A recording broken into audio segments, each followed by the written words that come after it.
दुनिया के खतरे का अगला चरण शुरू। जलती धरती, जलता जीवन। जैसा कि आप लोग थंबनेल में देख रहे हैं, जी हाँ, बिल्कुल ऐसा ही अभी देखने को हमें मिलने वाला है। अभी आप देख रहे हैं कि जनवरी के महीने में गर्मी का एहसास हो रहा है। इस तरह से बदलता मौसम अपनी ही कहानी कह रहा है।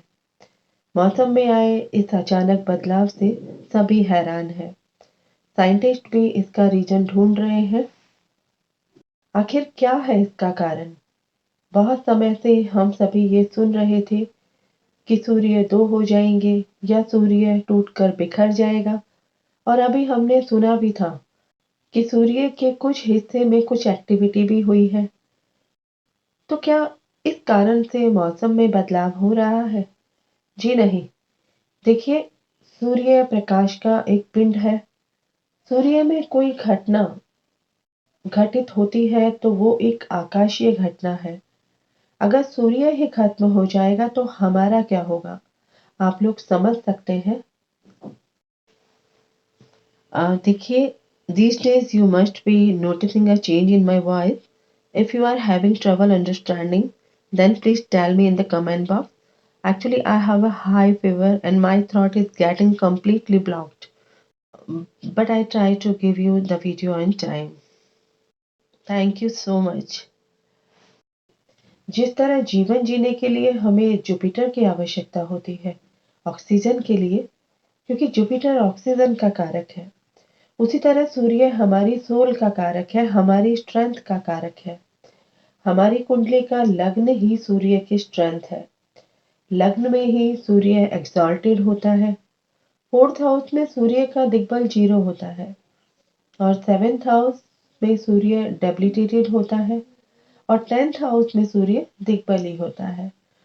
और इसीलिए सूर्य को पराशर ऋषि ने आत्मा का कारक माना है। लेकिन जैमिनी ऋषि ने चार कारक के अनुसार किसी और ग्रह को डिग्री के अनुसार आत्म कारक माना है।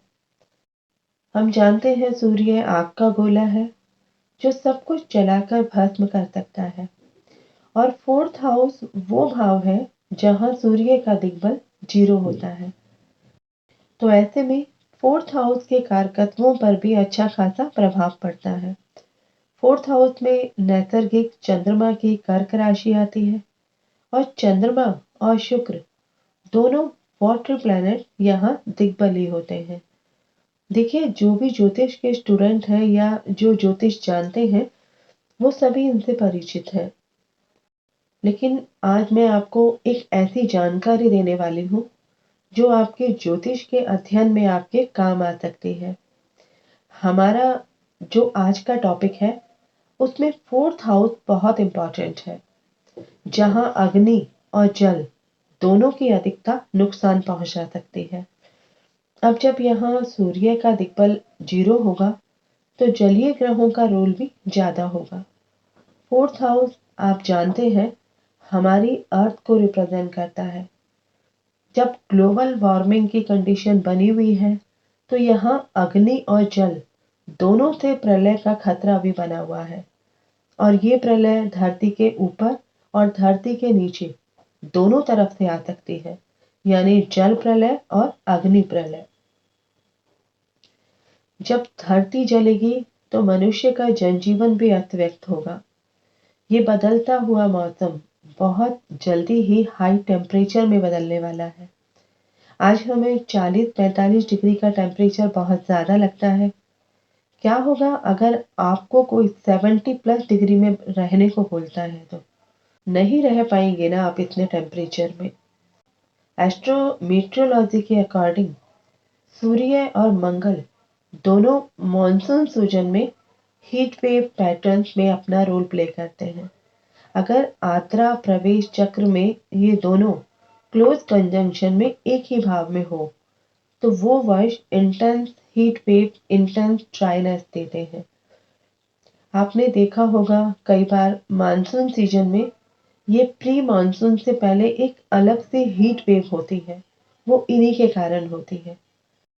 इसके अलावा जब सूर्य और शनि दोनों क्लोज कंजंक्शन में साथ होते हैं तो समर सीजन में अत्यधिक गर्मी और विंटर सीजन में अत्यधिक सर्दी का या तेज शुष्क हवाओं का अनुभव हम करते हैं।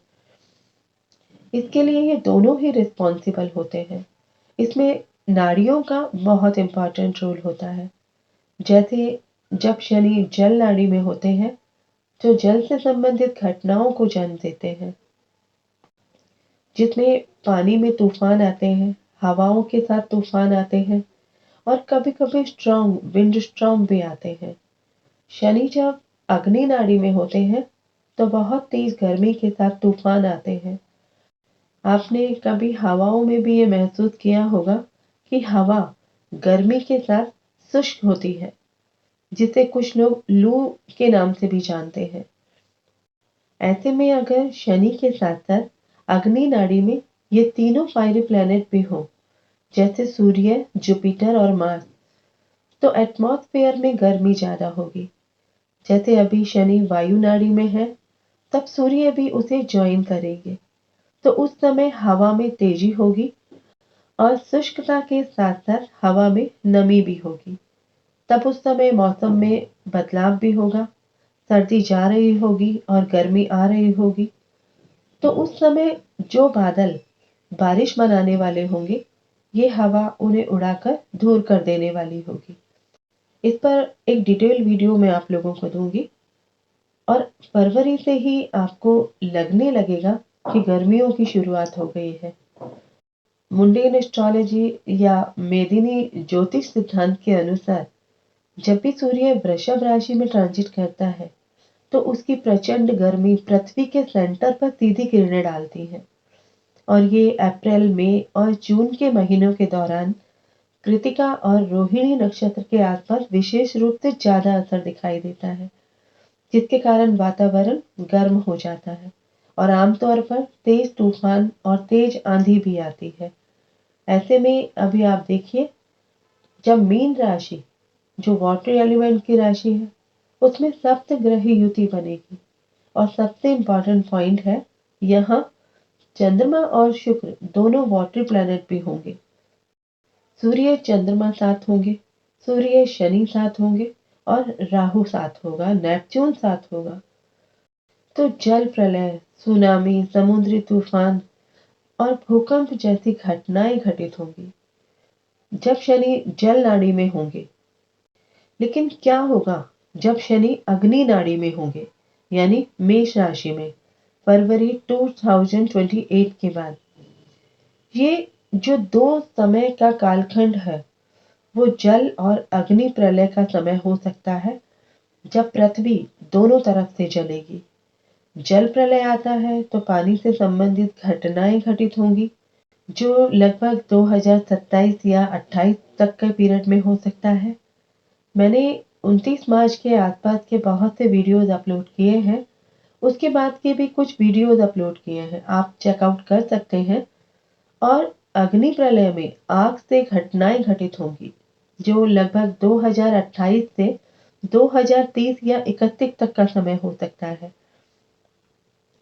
जिसमें वर्ल्ड वॉर हो सकता है, बड़े अर्थक्वेक आ सकते हैं, वोल्केनो एरप्शन हो सकते हैं, धरती पर टेम्परेचर बहुत ज्यादा बढ़ सकता है। जब एक आम इंसान का रहना, उनका सांस लेना तक मुश्किल हो सकता है। हालात ऐसे भी हो सकते हैं जब इंसान तो जिंदा होगा लेकिन सांस लेना उनके लिए मुश्किल होगा, क्योंकि जब ज्वालामुखी फटेंगे तो ऑक्सीजन की मात्रा कम हो जाएगी और हमारे आसपास मीथेन और कार्बन डाइऑक्साइड का स्तर बढ़ता चले जाएगा। और अगर इसी बीच वर्ल्ड वॉर होता है तो केमिकल का एक्सप्लोजन इतना ज्यादा होगा कि इंसान वैसे भी सांस कैसे ले पाएगा। खैर, इसके लिए मैं आपको एक और डिटेल वीडियो दूंगी। ऐसे हालात देखकर मुझे उस समय के खतरनाक भूकंप की याद आती है जिसने पृथ्वी के घूमने की दिशा तक बदल दी थी। पृथ्वी से लेकर समुद्र तक तबाही मची थी उस समय। और ये भूकंप आया था 11 मार्च 2011 को जापान के तोहोकू में, जो समुद्र में आया था और उसकी तीव्रता 9.0 या फिर 9.1 थी। जिसने धरती के साथ साथ समुद्र में भी सुनामी ला दी थी। इतनी तीव्रता का भूकंप जो 1 मिनट में तबाही ला सकता है, जापान के इस भूकंप ने 6 मिनट में क्या हाल किया होगा आप समझ सकते हैं। उस समय भूकंप का जो केंद्र था वो था प्रशांत महासागर। लगभग 128 से 132-33 फीट तक टाइड्स ऊंची उठ गई थी और 70% एरियाज पानी में डूब गए थे। सुनामी की तेज लहरों ने जापान को ही डुबो दिया था। इसकी वजह से इलेक्ट्रिक शॉर्ट सर्किट हुआ और आग लग गई। उस समय आग, पानी और भूकंप सबका सामना जापान के लोगों ने एक साथ किया और जब इसका पता लगाया गया तो पता चला तोहोकू के नीचे मौजूद सबडक्शन जोन की 2 टेक्टोनिक प्लेट्स के बीच भरे हुए क्ले की वजह से ये प्लेट एक दूसरे के ऊपर 164 फीट तक खिसक गई थी और इसके कारण इतना भयावह भूकंप आया। इस भूकंप की वजह से पृथ्वी के घुमाव को 1 माइक्रो सेकंड के लिए बदल दिया था। अगर आप उस समय का चार्ट देखें तो कैंसर राइजिंग लग्न था जो वाटर एलिमेंट का साइन होता है। लग्नेश चंद्रमा खुद वाटर एलिमेंट का प्लैनेट होकर दूसरे वाटर एलिमेंट का ग्रह यानी शुक्र की राशि में है और शुक्र खुद पृथ्वी तत्व की मकर राशि में होकर लग्न को देख रहा है 7th हाउस से। मकर राशि में पृथ्वी तत्व के साथ साथ जल तत्व की भी थोड़ी प्रधानता होती है और शनि जो खुद भी पृथ्वी तत्व की कन्या राशि में वक्री होकर इन दोनों वाटर प्लैनेट्स के ट्राइन में है। यहाँ आप देखिए सैटर्न एंड वीनस दोनों ही चंद्रमा के नक्षत्र में है और चंद्रमा सूर्य के नक्षत्र में है जो अष्टम भाव में है मंगल के साथ, नेपच्यून के साथ। यहाँ सबसे इंपॉर्टेंट रोल शनि का है जो वक्री है और पृथ्वी नाड़ी में है। मैंने पहले भी कहा था कि वक्री ग्रह अनप्रिडिक्टेबल होते हैं। इनमें इतना सामर्थ्य होता है कि ये पीछे के भाव के फल भी देते हैं कुछ कंडीशन में। तो लियो साइन के अग्नि नाड़ी के फल भी देता है पृथ्वी नाड़ी के साथ साथ। तो अष्टम भाव भी एक्टिवेट हो जाता है। तो अर्थक्वेक के साथ साथ सुनामी, आग ये सभी एक साथ देखने को मिली। नवांश में आप देखिए शनि जल तत्व की कैंसर साइन में है और इसके ट्राइन में 3 फायरी प्लैनेट है केतु, जुपिटर एंड मार्स। यानी आग, पानी और भूकंप यहाँ भी दिखाई देता है। देखिए ये सब देखने के ज्योतिष के और भी बहुत से नियम हैं लेकिन एक वीडियो में कवर कर पाना संभव नहीं है, इसीलिए मैंने यहाँ मेन पॉइंट देखे हैं। तो मेरे कहने का अर्थ सिर्फ यही है कि जब पृथ्वी पर तापमान बढ़ेगा, चाहे तो वो पृथ्वी के ऊपर हो या पृथ्वी के नीचे यानी पानी में, तो इस तरह की प्राकृतिक भयानक आपदाएं आने की पूरी संभावना बन जाती है और इसीलिए जब जल प्रलय, अग्नि प्रलय या भूकंप की घटनाएं घटने की संभावना होती है तो कभी-कभी टेम्परेचर में भी बदलाव होता है। अभी मौसम में बदलाव किस तरह का बना हुआ है आप लोग देख रहे हैं। 2024 रिकॉर्डेड ईयर है पिछले कई सालों का। मैंने बहुत से वीडियोस अपलोड किए हैं, कुछ पर्टिकुलर डेट भी दिए हैं और उन डेट पर भूकंप उन सभी जगहों पर आया भी है और अभी सुनामी या जल प्रलय या फिर आगजनी का जो अंदेशा है उसकी डेट भी दी हुई है। आप उन सभी वीडियोस को सुन सकते हैं। अभी ग्रहों की गोचरीय स्थिति ऐसी बनी हुई है, पृथ्वी पर तापमान बढ़ेगा और ये सभी घटनाएं घटित होंगी।